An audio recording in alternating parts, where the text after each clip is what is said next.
The latest round of violence began outside this Wrightsville supermarket. Late yesterday, two black women got into a fight. One pulled a knife on the other.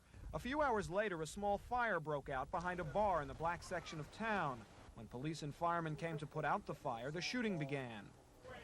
So I was right here, I was eating supper, I jumped up from the table.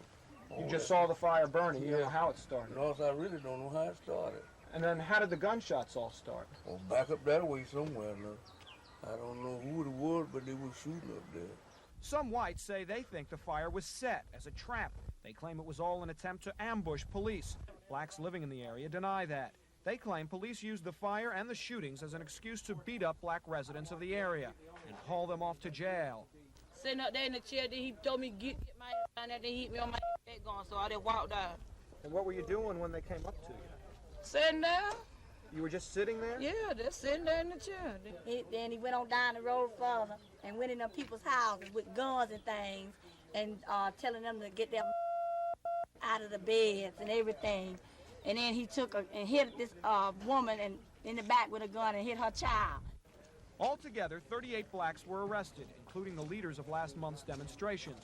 Most were later released, but about 15 people were charged with inciting a riot and illegally carrying weapons. Wrightsville's sheriff denies that anyone was beaten. He blames the renewed violence on the recent rioting in Miami. Well, I think that people saw the thing on the television from Miami, and it showed where the fire trucks were getting called, and just went to a call, they were getting shot. And that's exactly what happened here. They set a little fire down. They didn't set no big building on fire. They just set a little shanty building out there that wasn't even occupied. This afternoon, 3 lawyers arrived to see those people arrested last night. One of the attorneys had been hired by the Southern Christian Leadership Conference. But the sheriff wouldn't allow the men to come inside the jail, and he told the lawyers it might be tomorrow before any of the prisoners would be granted a hearing or released on bond. It's clear that nothing much has changed here in Wrightsville over the last 6 weeks. The bitterness and tension that started the violence in early April remains. As a result of this latest trouble, the SCLC has asked Attorney General Benjamin Civiletti to begin an investigation here. From Wrightsville, Dennis Kauf, Action News.